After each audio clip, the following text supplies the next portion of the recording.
กราบทั้งเทวดาเจ้าอาณาสาธาการเงินที่นี้เป็นเท่าตาเท่าจึงบูจักรวาลพระคุณมีพระภาวะลงมาขอจงตาเด็ดดวงมาผู้สาดอกไม้ใบพระหักกินใส่บาตรญาตินำถวายสังฆทานนำขอบพระท่านหุ่นพันงามสีสมัยวันนาทิงครอบครัวนางสีวิไลสีวงใจผ่อนด้วยครอบครัวลูกหลานและญาติพี่น้องอยู่ในสถานบันเทิงที่นี้เพื่อทุกฝ่ายทุกองค์ได้ว่าผ่าเธอทางพระภาวันตังอภิวาเทมิสวากขาโตภะคะวะตาธัมโมธัมมังนัมสสามิอิทังสรณังคัจฉามิสังฆังสรณังคัจฉามิติยัมปิสังฆังสรณังคัจฉามิตาติยัมปิพุทธังสรณังคัจฉามิปานิธัมมานิจามิสัพพะทาอุปาสวันทานิพันติสัพพังสัพพะทานิพันติมญาปะทังบุญยังสามินาอนุโมทนาสามินาสาธุสาธุสาธุอนุโมทามิ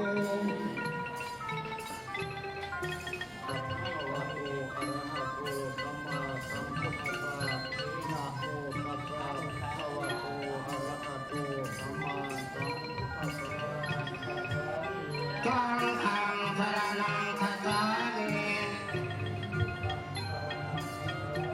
ทุติยัมปิพุทธังสรณังคัจฉามิทุติยัมปิสังฆังสรณังคัจฉามิ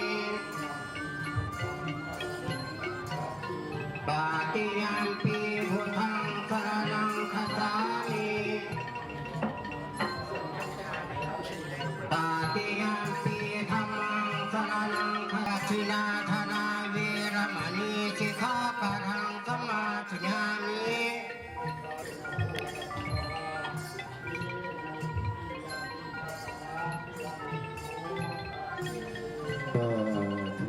ทุกสาธุอนุพันติ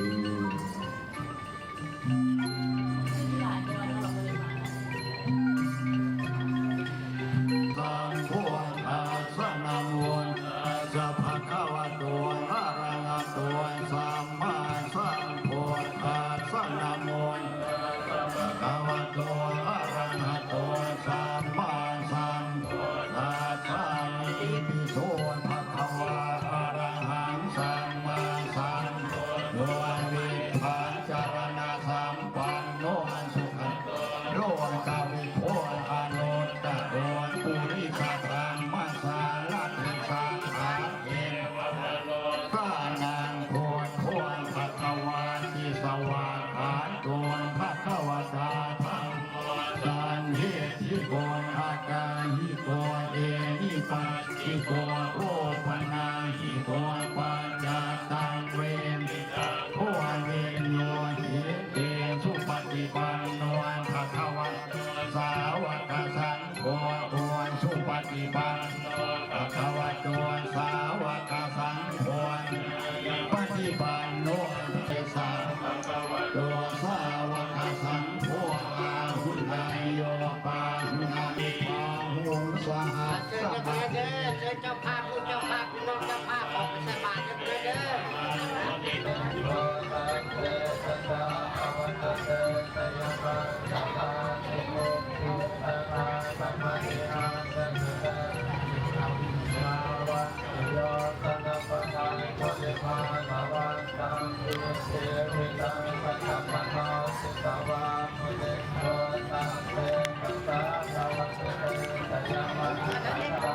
Hãy subscribe cho kênh Ghiền Mì Gõ để không bỏ lỡ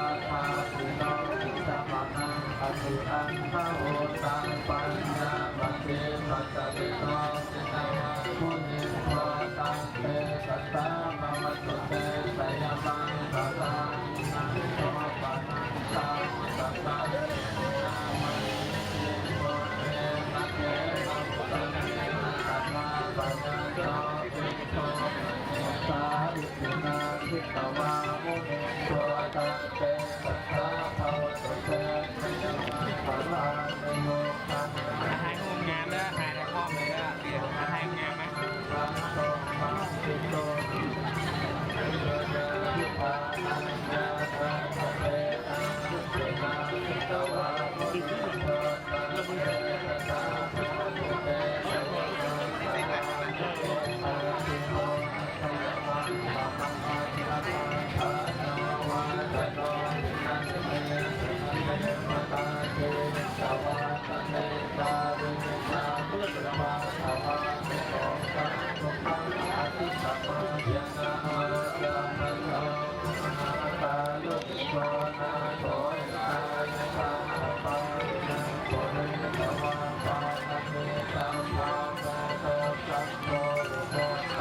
บ้านจะพูดหนึ่งมันงามไหม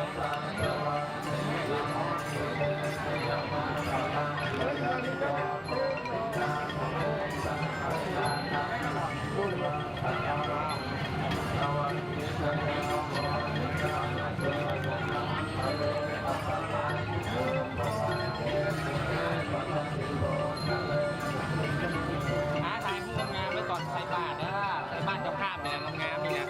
บอกนี่แหละตัวงามไหมตัวงามแล้วจะไปหนึ่งนะงามตัวยังต้องงามเป็น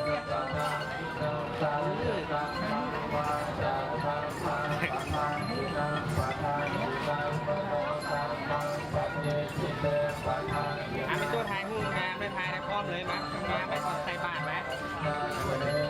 ถ่ายอยู่บ้านเจ้าภาพนี่แหละตัวสวัสดิ์ตาจะพูดหรือไม่เดี๋ยวอะไรเห็นงามไหมตอนนี้ไม่ต้องตัวเนาะหลายเดี๋ยวนี้หลายไม่หวานก็ไม่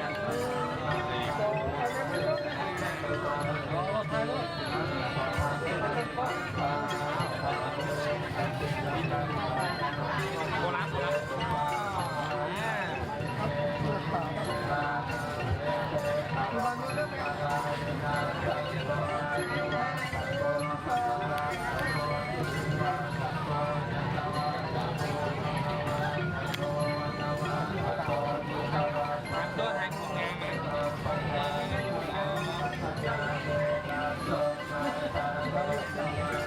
ป้าตอนใส่บาทอาหา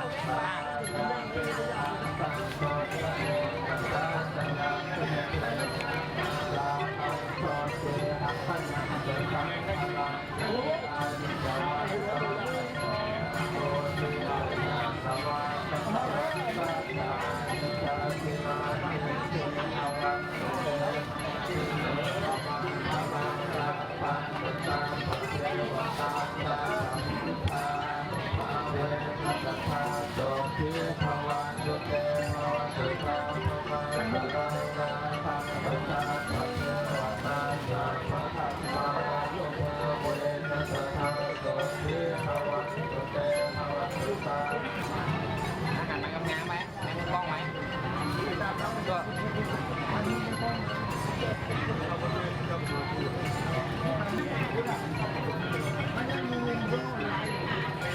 น่าเล่นไทยกับงาม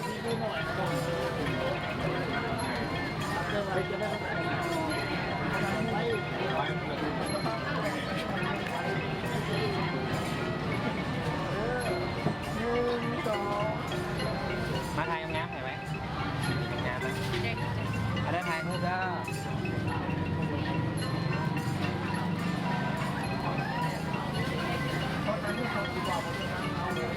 ทางโบ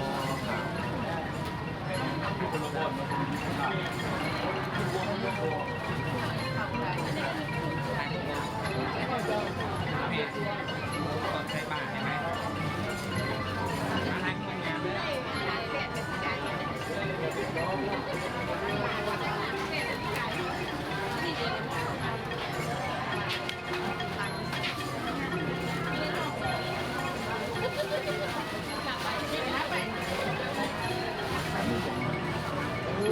แกไม่มีทำมึงว่ามันมีว่ะมันมีพอเห็นการขนาดนี้ไม่นอนพักผ่อน แม่ทายหูมั้ยทายหูกับแม่นะทำงานยืนงานได้ต่องั้นก็เขาเนี่ย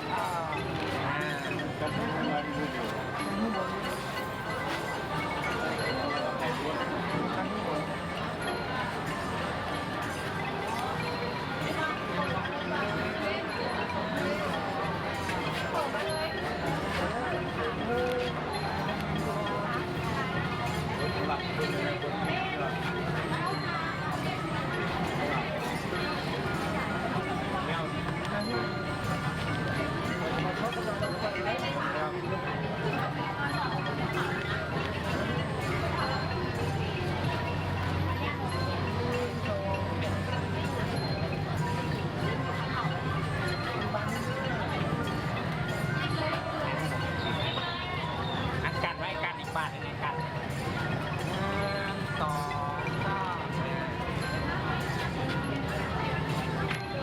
ถ้าแม่ทายพูดแล้ว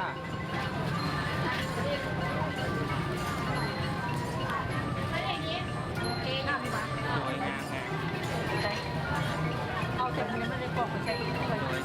ไปไปแบบที่หาตัวทายพูดแบบเอาคนไปลงกับคน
ตัวถ่ายหูงามไงไว้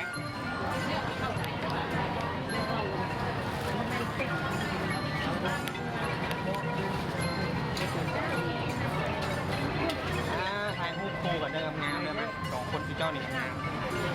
มาแม่ไหมยืนไหมยืนงามไหมแนบมือกล้องแนบมือกล้องแม่ทำงามให้แนบกล้องอีกแนบกล้องก่อน1 2 3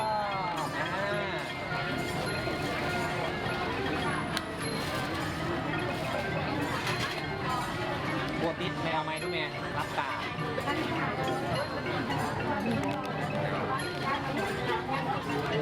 เดี๋ยวไปดูแต่ไหนดูเข้าวันนี้เข้าตัวเข้าอย่างนี้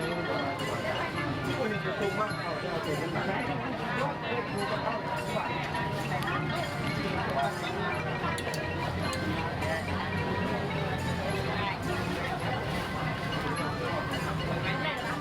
้ครับ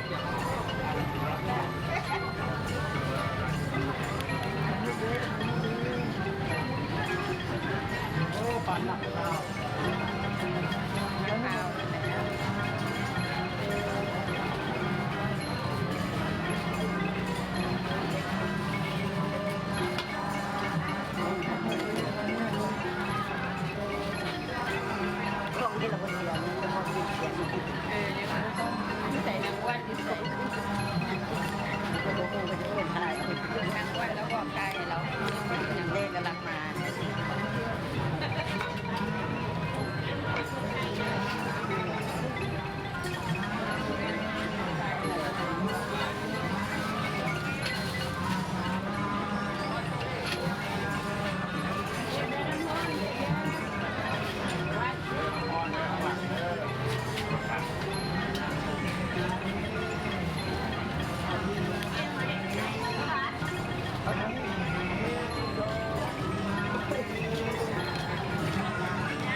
ราปริปุเรนติสาคารังเอวันเมวะอิโตทินังเปกนังอุปกปติอิชิตังวัติตังทุมหังคิปะเมวะสมิสตุสัพเพปุเรนตุสังกปาจันโหปนารโสยะถามณิโชติยาโสยะถาทิวาสันโดสะเปธามภวะภิวันธนาสิเดชะเนจังหัวตาปัญจตัสสะโรธรรมาวาทันติยุวันโนสุขังอาลังสาวิตุนังอิทักขินายิตถาอนุโมทันติวายวัจจังกโรนติวานะทักขินาโอนาเตปิปุญญาสัพพะทิโนตัสสมาอปฏิวานัสสิโตยะถาเทวตายะโหมิตามนุสาจามัจจตังปิโตเทปังปะเปตะโหมัจจังอิมินาปุญญาคัมเมนะปุติเสนาจักขิปะหังสุระเทเกวะตังอุปทานาเสธานังนาธรรมายาวานิพานาโตมามังนาสัตโตสัพพทาเยวายถาโตนะโถนะโมนะโถวารุตังสังฆพันตุมาภุขปตาจานิภุขาพยาปตาจานิพยาสุขปตาจานิโสกาหันโตสัพเพเอตาวตาจามปุญญาสัมภตังสัพเพเทวานุโมทันตุน้ำมนต์เมื่อวานนี่ไปสายบ้านคุณได้พักกินแล้วป่ะเอามา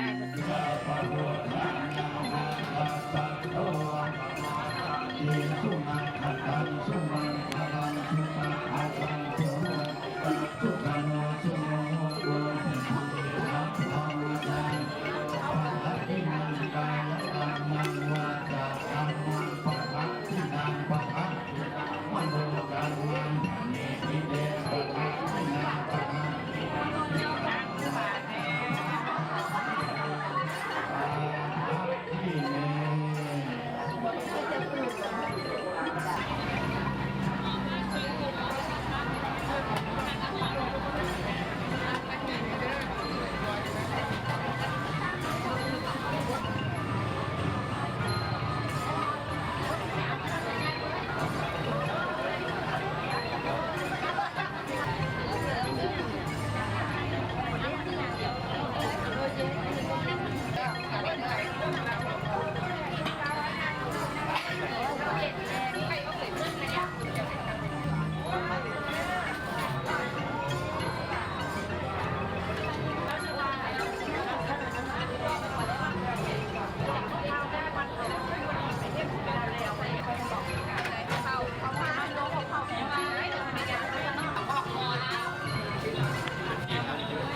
คือนอกนะ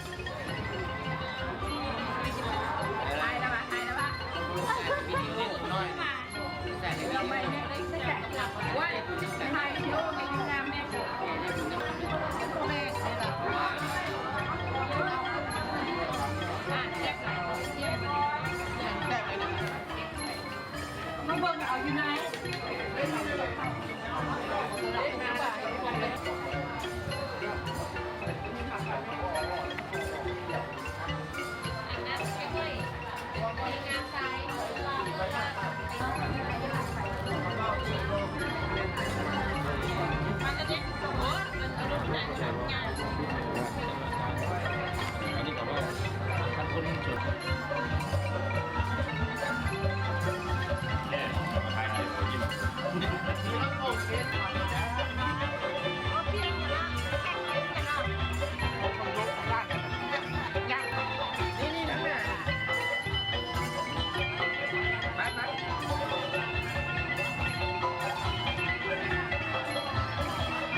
เ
ผ่านประตูถ้าไม่ตัวเราผ่านเราจะเอาเป็นบางคนจะไม่ต้องการมีอยู่ทั้งหลายทั้งปวงนี้มีศรัทธาแด่ทางธรรมเมื่อสมัยในสีไรพ่อเดินครอบครัวลูกหลานญาติพี่น้องได้คาดเคลื่อนเลื่อนลอยมาถึงพระธรรมวัดใจในของพลังเพื่อจะนั่งถวายเดชเจ้าสวยผู้หลังทั้งสามถูกใส่บาตรในวัดนี้มาโอกาสอันเป็นที่ดีบุญนี้ข้าพเจ้าขอรับนาข้าสู่สมัยที่ขาดโอนบารมีคุณพระพุทธเจ้าคุณพระธรรมเจ้าคุณพระสังฆเจ้าคุณวิญญาณคุณบังดาคุณดีคุณนาคุณโดยคุณไปที่ทั้งหลายที่ทั้งสามทุกมาตรฐานวัดใจแรงของพลังนี้พ่อด้วยมาสู่สมัยที่ขาดโอนจูงน้อมดึงโมทนาสาธุการในขอพระสุนทานทำด้วยสาธุสาธุสาธุอนุโมทนาอาภรณ์พระพุทธถาพุทธะพระพุทธะโดยกองต้องมาสมัยในวิไลพ่อแม่ลูกหลานญาติพี่น้องได้น้อมนำมาถวายแด่พระเจ้าพระสงฆ์ผู้สัมภาระของเราว่าในวันนี้ณโอกาสในสิริมงคลนี้ข้าพเจ้าขอเรียนเชิญเข้าแก่พ่อแม่เจ้าคุณคุณนายมาสาธุการในหลวงพระการทำโดยสาธุสาธุสาธุอนุโมทนามองพระสวัสดิ์อะไรครับคุณ ขอบุญมีพระพระภูมิมาพระบุญมีมหาวิจิตรมหาสมุทรขอถูกพระปัจเจกนาสิทธิขอตุกาเล็กลงมาบูชาดอกไม้ในพระหัตถ์ยินเขาไหว้พระกันกินกันครอบครัวท่านหนุ่มพันนางสีสมัยวันละสีครอบครัวนางสีวิไลสีวงใจขอเชื่อครอบครัวหลานและญาติพี่น้องอยู่ในสถานที่นี้บนทุกการทุกองค์และก็แผ่เพื่ออาภิวาเทมิอินาสกาเทนาสังฆังอภิปุเตยามาสวากขาโตภะคะวะตาธัมโมธัมมังนัมมัสสามิ อิมินาสกาเอเกปัสโสภะคะวะโตสาวกสังโฆสังฆังนามาลาภะคะวะโตอะระหะโตสัมมาสัมพุทธัสสะนะโมตัสสะภะคะวะโตอะระหะโตสัมมาสัมพุทธัสสะ สารนังคัจฉามิ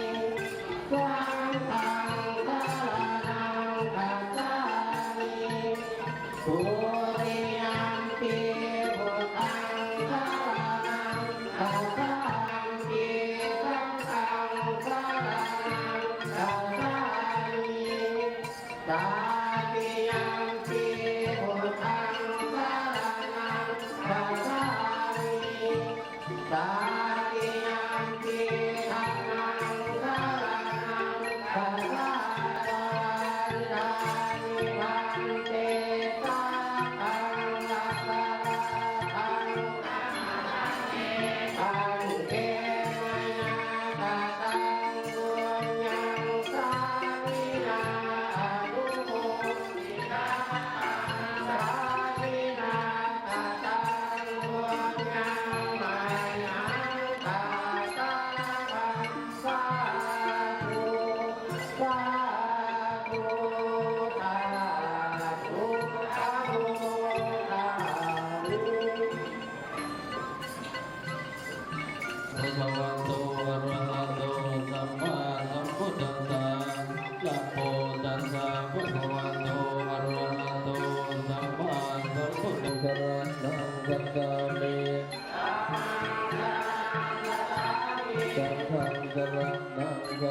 มิพุทธังสรณังคัจฉามิ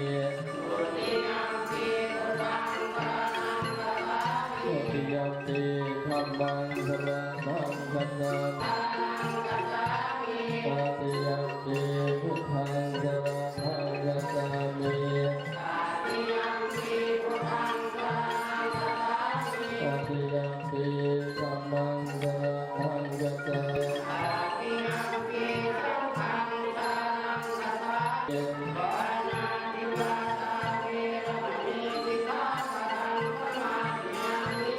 ทินาทนา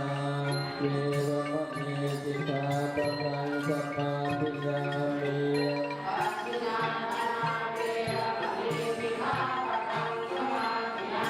สัมเมตุเวสาจาราเวรมณีสิกขาปะทังสมาธิยามิเวรมณีปุติยาเนตัสมาธิสังวิโยทัพเ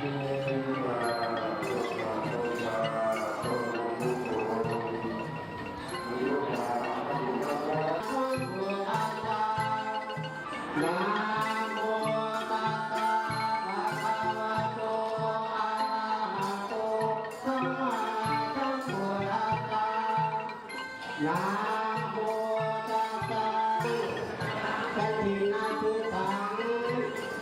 ปฏิปันหาตุปฏิภาริตวาจาอิมานิทุเทนะ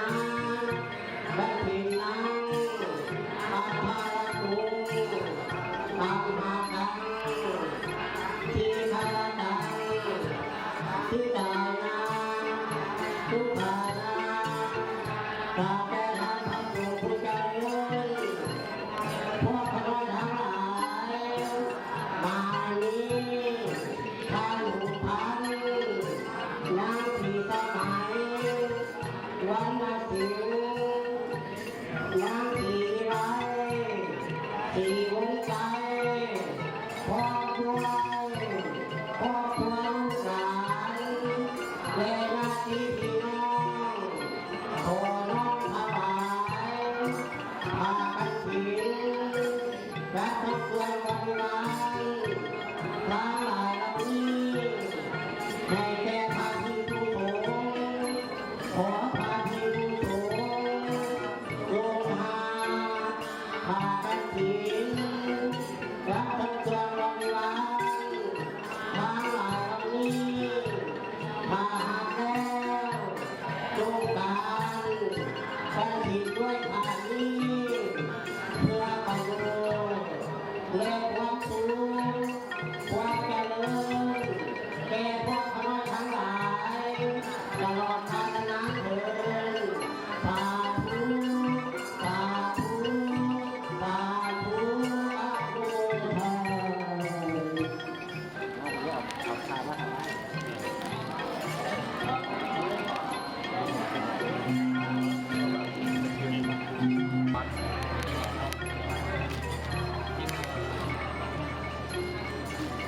เอาออกมา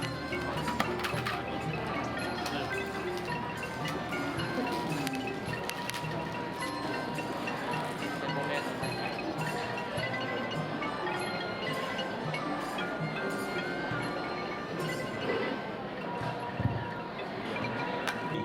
พอออกวงพันไม่ออกที่สมัย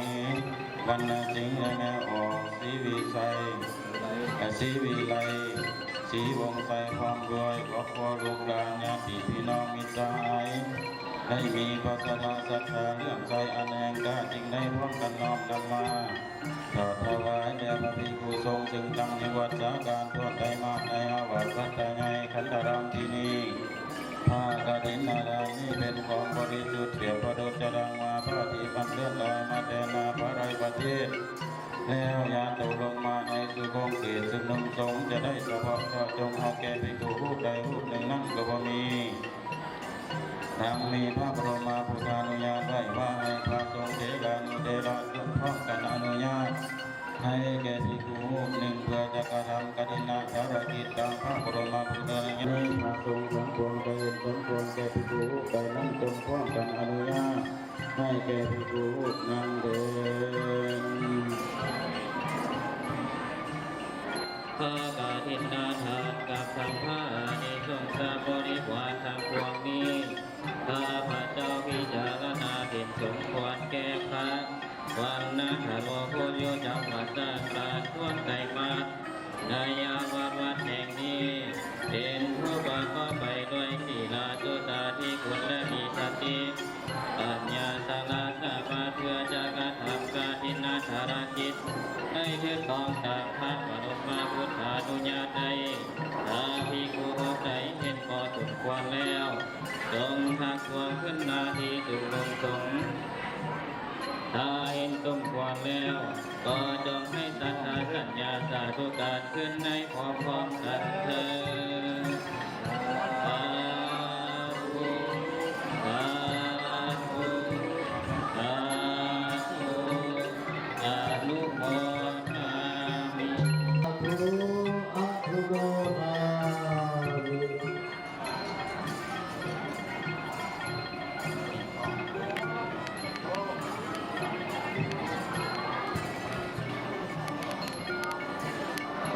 สร้างกองการกุศล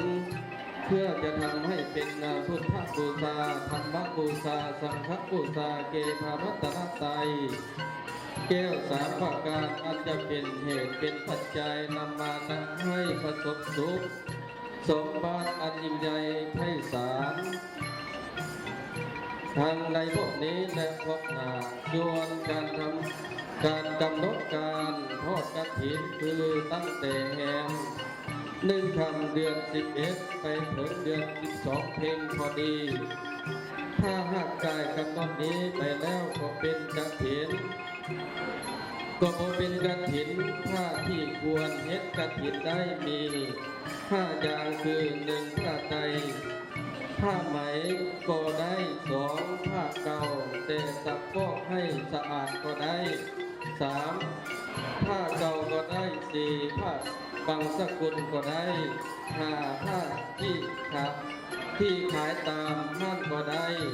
อันบุคคลผู้ใดผู้หนึ่งเป็นคฤหัสถ์ก็ศรัทธาก็ตามเป็นเพื่อนสนิทมิตรสหายด้วยกันก็ตามถวายแล้วก็สงฆ์เป็นของใต้ทางนั้นดังเรื่องนิทานมีที่เป็นมาในอดีตการรวมมาว่าบางเมื่อข้างศาสนาพากัสสปะสัมมาสัมพุทธเจ้าอุบัติเกิดขึ้นในโลกมีบุรุษทุกอ่อนบอนยุบเป็นลูกจ้างทำมหาสิทธิก็ทำด้วยความปานีว่าเจ้ามีศีลประสาทยังใดละแด่บุรุษทุกยากผู้นั่นบอกว่าข้าพเจ้าบ่มีวิชาอาชีพอันใดมีแต่กำลังเพื่อแห่งทางกายเท่านั้นทางมหาสิทธิโกกล่าวว่าถ้าอย่างนั้นเจ้าจงไปรักษาให้ทายาให้เขาเกิดเขาจะให้เข้าวันละพ่อละพ่อแต่วันนั้นเป็นลำดับมาบุรุษทุกหน้าผู้นั้นก็รักษาให้ยาเลี้ยงชีวิตอยู่ในสถานที่นั้นจนมีชื่อปรากฏชื่อมาว่าปินนับปางลับตลอดกาลนานบัดนี้เอกาธิปัสสังอยู่มาในกาลวันหนึ่งปินนับปารับบุรุษทุกญาติผู้นั้นมาพิจารณาว่าตัวเราในชาติปางก่อนคงจะพอได้ทำบุญกุศลอันใด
กิจาวาทิสังสมังคิปเมวัสสุสังโดสเวภุเรนโดสังยปังจันโทปนังวะโสยัตถมณิโสติระโสยัตถาสันตุสัพพะโลกวินาศธรรมะเตภวันโยตรายโยสุขิติกาภวันจิวันธนาสิเรตังเนจังโมทะปัจจายิโนจัตตารังวันหันติอายุวันโนสุขังภาลังจิโนตัสสมาจิตายานาทินังวังภะระปุญญาปัจจเรยะจันทิมาลาสะกนาปัจจานังลักขิจาภมังมัลลจะอินทราจะดังลาวิจาสะภิจาสะสะเกหังดังปัญญาเลปะรังกามิเมตกันเตติเสนัจากิปะหังจราติเทวันจันทร์ปะกานาติทันนัยเยภะเวอัตเกตัสสะติปัญญาสัมเนโตเวยังทินามาลาละคันตนะกะจังจันตุจารุเยสุเขพุทธาตุกะโมนะตุวะตุกะโมนะตุวะเตยะพุทธะเจสังโฆนะตุกะโลมัมมะเตตุธัมมานุภาเวนะสังฆพันตุมาทุกขปัจจยะนิทุกขปัจจยปัจจยะนิปัญญาทุกขปัจจยะนิทุกขมุตุสัพพิติปัมมิโนสัมภัตตังปุญญาสัมภัตตังสัพพิเทวะอนุโมทนาตุสัพพันตุสุขีสุขี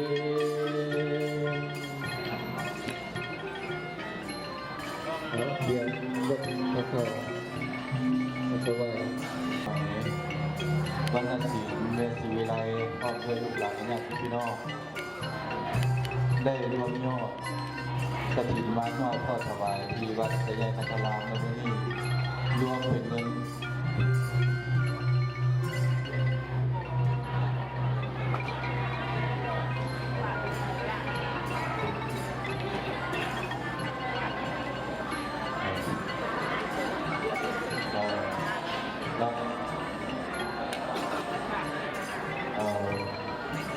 เป็นมีเงินที่รวมยอดมาได้เงินอยู่48 ล้านครับ10,000 กีบ48 ล้านกับ10,000 กีบเงินบาทแมน60,000กับ40 บาทมาเป็นไรโอ้4 ตัว5 ตัว6,000นะเงินบาท6,000กับ40 บาทโอ้ยจะได้หลายเลยเงินดอลลาร์50 ดอลลาร์นะถ้าเงินบาทถ้าเป็นเงินกีบจะตกที่1,800,000มาใส่400,000 ปลายจะเป็น2 ล้านปลาย2 ล้านปลายประมาณ50 ล้านทะเลมนนะทะเลมนประมาณ50 ล้านแล้วนี่ต่อยอดท่านเจ้าภาพของเราขอต่อเพื่อเดียวนะผู้ใดอยากได้ยอดกฐินเพื่อสร้างบูรณะวัดนะได้ยินคณะสงฆ์คนมาจากเพชรดาพรพัทสิมาบอเรียกว่าอย่างเป็นอย่างเนาะเดี๋ยวถามทางก่อนนะแล้วเขาได้ขอต่อให้วินเซนต์อีกนะแบบมีภาระอยากเป็นต่อเลยนะขอโมทนาให้วินเซนต์อีกโอ้เดี๋ยวว่าอะไรเนี่ยขันมาไอ้ดิเจ้าขันก็มาขันยังไงมา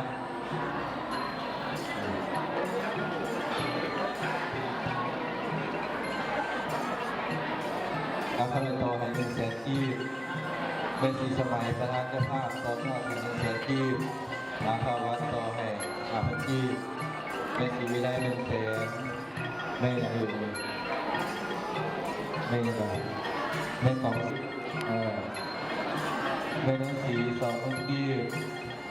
เราทำเจริญ2,000 กีบอาเมนในตำรา100,000 กีบนางบอก100,000 กีบแม่เราต้อย50,000 กีบขอรับจากที่เราที่มาขายอยู่ที่เดียวเราหาที่บ้านอยู่ในที่เดียว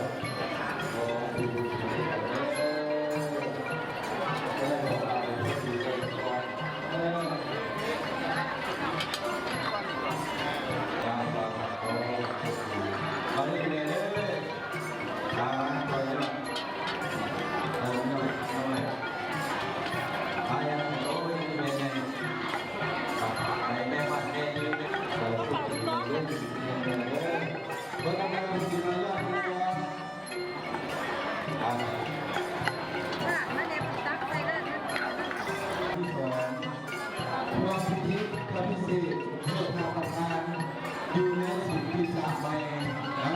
เขาก็พร้อมไปสร้างสิ่งนี้เพื่อจะมีสามเดือน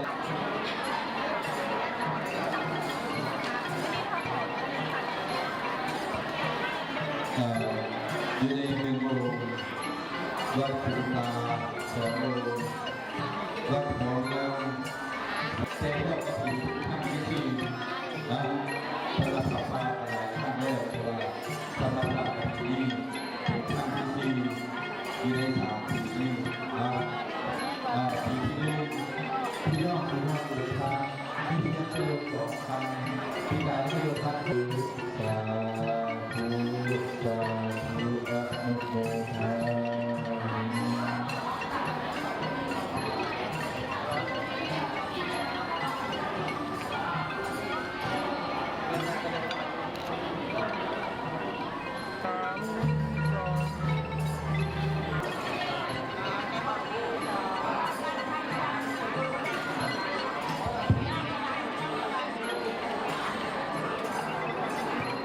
สายจงปกปักรักษาคุ้มครองให้เจ้าเจ้าภาพบุญกฐินของพ่อมุ่งพันไม่ออกสีสมัยพร้อมด้วยไม่ออกสีวิไลสีวงใสพร้อมด้วยญาติพี่น้องลูกหลานและมาผู้ที่มาต่อยอดในครั้งนี้รวมยอดทั้งหมดมีอยู่49 ล้านกีบ49 ล้านกีบครับ6,360 บาท50ตัวจำนวนเงินปัจจัยในครั้งนี้ก็คือรวมยอดเงิน49 ล้าน49 ล้านกีบเนาะพอดี49 ล้านกีบกับ6,360 บาทกับ50 ดอลลาร์โดยเป็นทางเดียวกันที่ประกาศที่จะลดยกจะลงขอให้ทำเอาไว้ทำให้คุณเยอะลงไม่ได้มีแห้งมันยืนเดินไปทางเหนือเอาให้ตลอดปลอดภัยลำพูนและก็ขอให้ปราศจากโรคภัยไข้เจ็บอันตรายจะมีเป็นบุญบารมีวันความเย็นความดีความยามความปฏิเหตุเพศภัยทั้งหลายตะกอนในหายโตลงไปนำไปไหลไปนำน้ำอันนี้ก็ไปก็มีเตอายุวันละสุขะพละก็พูดทางทุกคนโดยเถิดให้คนดีด้วยผู้มีดูหอกก็ยืนในกุฏิคนนี้ก่อนนิมนต์ไปสู่กันทุกต่อไปก่อนนิมนต์วันรับบุญเนาะ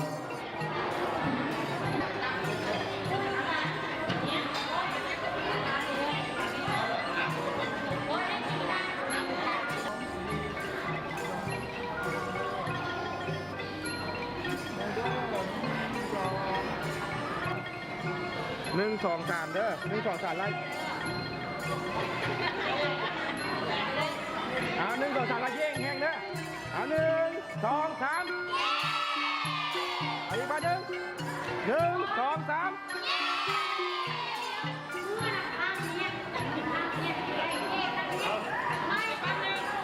1 2 3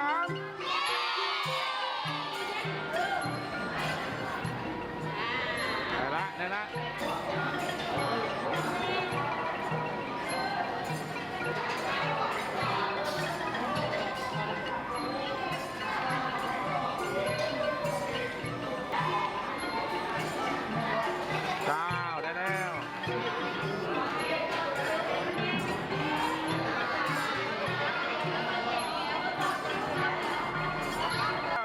เอาเลยมาเลยออกมาลูกแถวนึงออกมาน้ำเลยนิ้นนอนเพื่อนลูกแล้วไปหาที่คิวจะลืม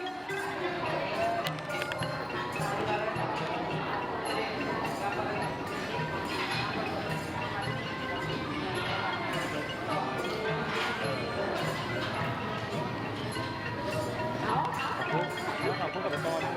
ดิ